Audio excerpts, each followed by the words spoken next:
Hey guys, it's Dave, and I'm on a lunch break right now. Still not over this stupid cold. But today, what I'm posting about is I'm talking about some of the things that I've been posting on the Facebook site about the local little um, metal shack getting pulled down. I think it's this week, and the 15 or so guys and girls that are staying under this shack. And this was an effort of Mr. Boise. I think that's how it Boyce. One of the, I think he's a commissioner here in Douglas County. His effort to try to remedy some problems with downtown. So obviously it's Dave, so I have opinions, and I'm going to voice those. So first of all, let's look at the situation. So you have problems in your downtown area, and it's involving street people trying to sleep in your parking lots, your eaves, things like that. And I think this was actually an attempt to fix issues within the courthouse courtyard area, because keep people kind of camping around the courthouse, and they didn't like that. The same problem was and has been an issue downtown, where typically downtowners associations and things like that will start getting up in arms when homeless people or people are loitering around. We had the same problem in Central Oregon in downtown Bend. And people came together and did what they had to do to address it. But at the same time, it wasn't really a homeless thing. It was a few hangout dudes, skaters, things like that. So it's a little bit easier to address those. So one thing I want to bring up that's interesting, and just to have you consider it, is during all this mess downtown, they brought in a police officer, a friend of mine, that began to kind of take over the downtown area's troubles directly himself. Instead of bringing in a bunch of different officers to come down and address homeless problems, they assigned it to one specific officer. So realistically, that technique-wise is okay, because it's kind of like loss prevention. If I work a store only once a week and 5 guys are rotating in and out of this store, you're never going to know what the trends are. You're never really going to remember faces. You're never really going to be building respect with the people you address on the street until they get to know you daily. And so that effort was pretty good overall, the intention at least. The problem is that higher up the system doesn't take into account issues on that you're going to have. They're still issuing citations for sleeping in public. One of my buddies the other night got a citation for sitting on a curb, and he got cited for camping. Now, was he really camping? I don't think that it should be considered camping. If you're sitting on a curb and you don't have a tent up and you haven't observed that guy for a half hour, to be able to say that this person is attempting to use that area as a campsite, I think that's an abusive process, and that's not cool. Because I guarantee if a guy in a suit and tie was sitting next to him, he probably wouldn't be getting a ticket.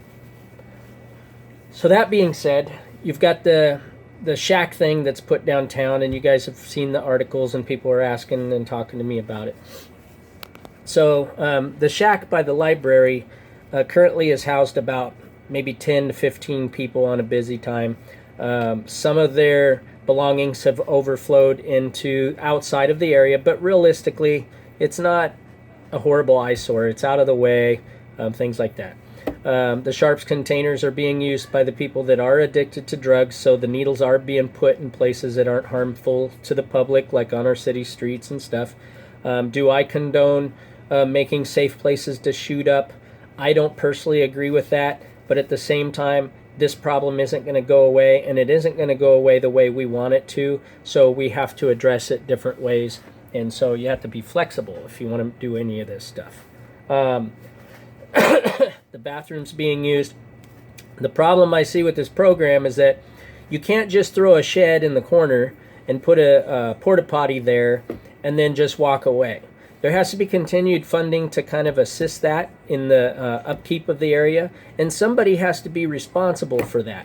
And so what you do in this scenario is you open the door, say do what you need to do, but the police at the same time are still coming down, writing you citations, even though somebody from the city council sets this up. There's no collaboration of efforts to discuss what we're willing to do and not willing to do on this property. So that causes number one failure.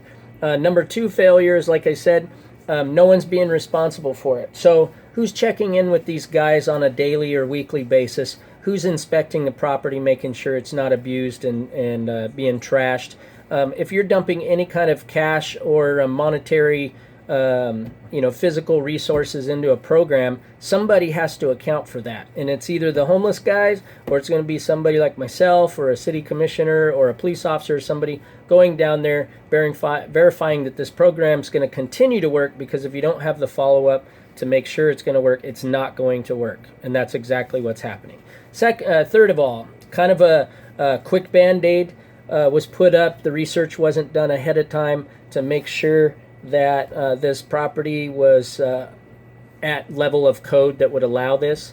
One thing that kind of burns me, you know that the city and the county have had scenarios where they have screwed up and they manage to make it happen anyway. They make it fix itself. They come up with some solution.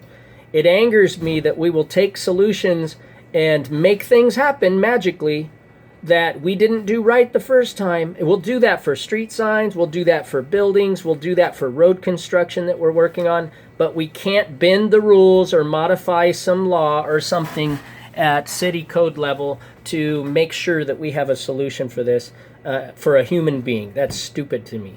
And you cannot tell me that when the city messes up that they don't have ways of fixing it legally, or some kind of rescue clause that they can put into play that would save their hide. So magically, Mr. Boyce here and all his efforts is getting thrown under the bus by the rest of the community, programs that the city and county, whatever, run. I'm not there. Don't want to point too many fingers because I don't know, but I'm telling you, with my background, I can tell you that happens. The other thing is, if you have 10 or 15 people kicking it in a place and they're liking that better than the previous location they had to do, they are willing to take care of it. But because of their status and what they're used to, how they're used to behaving, you're going to have some input. The best way to get a guy to take care of an area or a group of people is to have them police themselves. They will respect somebody at their level much more than they will an officer comes down and cracks the whip. So if you go on the property and you got one guy, which there is a guy there that has his head on straight and does what he's supposed to do, and you entice him to assist you, kind of like a landlord, and you say, hey, I'm going to give you a $100 gift card a month if you do this for me. You report to me issues we're having. That would be the cheap way of doing it. And there's plenty of volunteers. I would have assisted managing this place.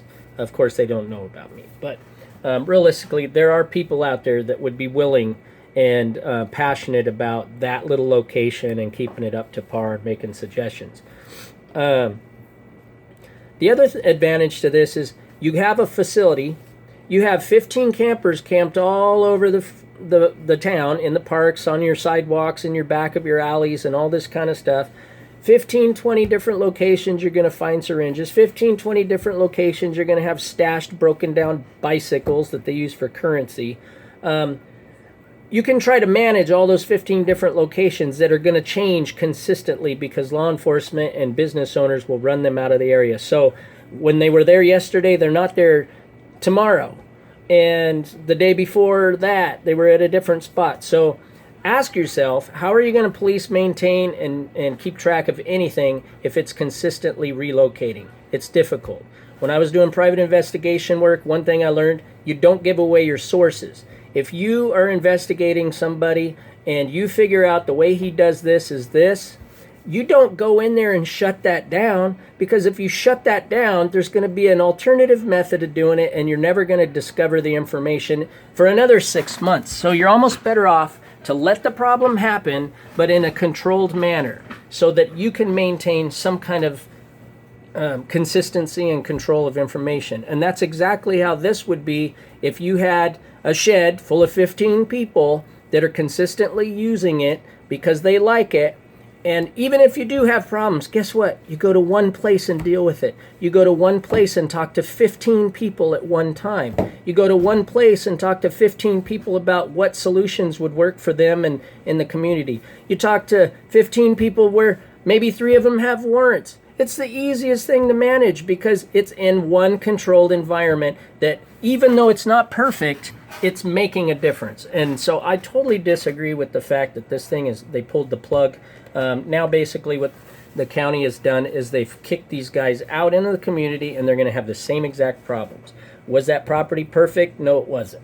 But it was an effort that with some support and community involvement from police departments, from the court system, from social services, from the hospital and churches, could have been successful and possibly could have expanded a little bit bigger if somebody would have just a little more homework and a little more support. And I'm frankly running the same problem. I'm a one-man army trying to make solutions out here, and it's difficult because you really need a bunch of resources to come together and believe in something to make it happen. It's not going to happen by putting a little temporary Band-Aid on stuff, and that's exactly where the shed kind of thing has gone. So anyway, that's my input on this. Chime in, give me opinions, things like that. I always appreciate it, and I'll talk to you guys later. See ya.